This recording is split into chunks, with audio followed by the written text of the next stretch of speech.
15,000 गावामध्ये आज स्वामित्व योजनेचे कार्ड वाटप होणार आहे। स्वामित्व योजनेतनं गावातील गावठाणातील घरांना, वाड्या पाड्या धनगरवाड्यांना त्या ठिकाणी त्यांच्या घराचं, आदिवासी गावातल्या घरांचं स्वामित्व मिळणार आहे। ज्यांच्याकडे प्रॉपर्टी कार्डच नाही त्यांना प्रॉपर्टी कार्ड मिळणार आहे। महाराष्ट्राच्या 14 कोटी जनतेच्या वतीने मी माननीय प्रधानमंत्री मोदींचा आभार मानतो की स्वामित्व योजनेचा एक मोठा या ठिकाणी मोदीजींनी कार्यक्रम आणला आणि आमचा महाराष्ट्र मजबूत करण्याकरता, विकसित महाराष्ट्राकरता मोदीजींनी एक मोठं पाऊल स्वामित्व योजनेच्या माध्यमातून उचललेला आहे। 10वी 12वीच्या ॲडमिट कार्डवर जातीचा उल्लेख केला जातोय, आता सरकार कसं बघते? 10वी 12वीच्या कार्डवर ऑलरेडी लिव्हिंग सर्टिफिकेटवर तर आपले कास्ट त्या ठिकाणी राहायची। मला वाटतं की जे लिव्हिंग सर्टिफिकेटवर आहे त्यानुसार ते पुढे जात असते। जात प्रमाणपत्राबद्दल काल आपण एक निर्देश दिले होते आणि तातडीने त्याच्याबद्दल कारवाई होतानाही दिसत आहे। नागपूरमध्ये अनेक लोक जे प्रलंबित जात प्रमाणपत्र होते ते दिले जात आहे। मी विभागीय आयुक्ताकडे 24 तारखेला किंवा 25 तारखेला एक बैठक लावणार आहे, ज्यामध्ये पारधी समाजाच्या जे काही कास्ट सर्टिफिकेट आणि चा मुद्दा होता, जो आपल्या सर्व इलेक्ट्रॉनिक मीडियाच्या माध्यमातून ABP माझा आणि आपल्या TV9 सर्वच मीडियाने त्याला त्या ठिकाणी सरकारसमोर आणलं, त्या मुद्द्यावर आम्ही काम सुरू केलं आहे आणि 24-25 तारखेला महाराष्ट्रातल्या सर्वच पारधी समाजांना जातीचा दाखला मिळाला पाहिजे याकरता सरकार काम करणार आहे।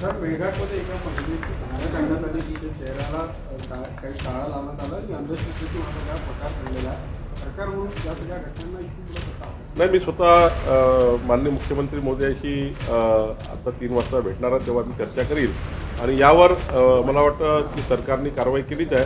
याच्यामध्ये पुन्हा अजून सखोल जाऊन पुन्हा अशा घटना होणे याकरता सरकार यावर काम करेल। शक्तीपीठ लक्ष्मण हाके यांनी आरोप केलेला आहे की महाराष्ट्रात देशमुख हत्या प्रकरणावरून मोर्चे काढण्याचा नियोजन आहे। मला याबद्दल फार माहिती नाही, त्यावर आज बोलू नये। आज स्वामित्व योजनेचं महत्त्वाचं या जनतेकरता काम होता है, यामध्ये आपण पुढे जाऊ।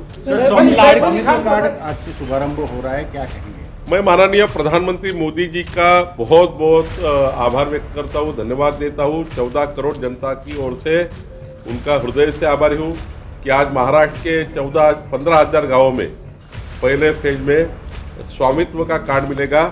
गांव के जो छोटी छोटी गांव होते हैं, जिसमें आदिवासी बस्तियां हैं, धनगर समाज की बस्तियां हैं, हमारे पारसी समाज की बस्तियां हैं और गांव है, यहाँ पर स्वामित्व का कभी उनको कार्ड नहीं मिला था। इस वजह से उनके पास घर होने के बाद भी उनको योजना के लिए, उनको लोन लेने के लिए, जो आर्थिक स्थिति मजबूत करने के लिए जो सरकार की योजना है, ये योजना के लिए उनको प्रॉपर्टी कार्ड नहीं था। लेकिन आज एक बहुत बड़ी पहल माननीय मोदी जी ने की है और आज हम स्वामित्व का जो कार्ड देंगे महाराष्ट्र में, ये पहला फेज होगा, आगे चलकर दूसरा फेज है और आगे चलकर सारे शहरों में भी होगा। तो निश्चित रूप से एक बहुत बड़ा पहल मोदी जी ने की है।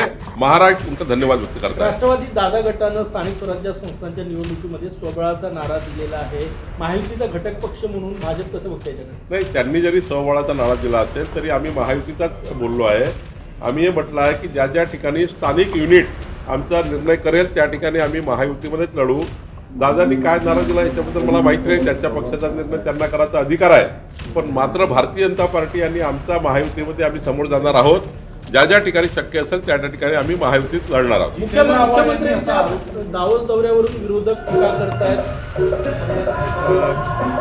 नाही, विरोधकाच्या टीका करण्याचंच काम आहे, त्यांना टीकाच आवडतं, कारण 2.5 वर्षात त्यांनी कधीच महाराष्ट्राला मजबूत केलं नाही। पण मला माहिती आहे की देवेंद्रजी जर दावोसला जात आहे तर महाराष्ट्र हा देशातला सर्वात जास्त गुंतवणूक आणणारा राज्य असेल असं मला वाटतं।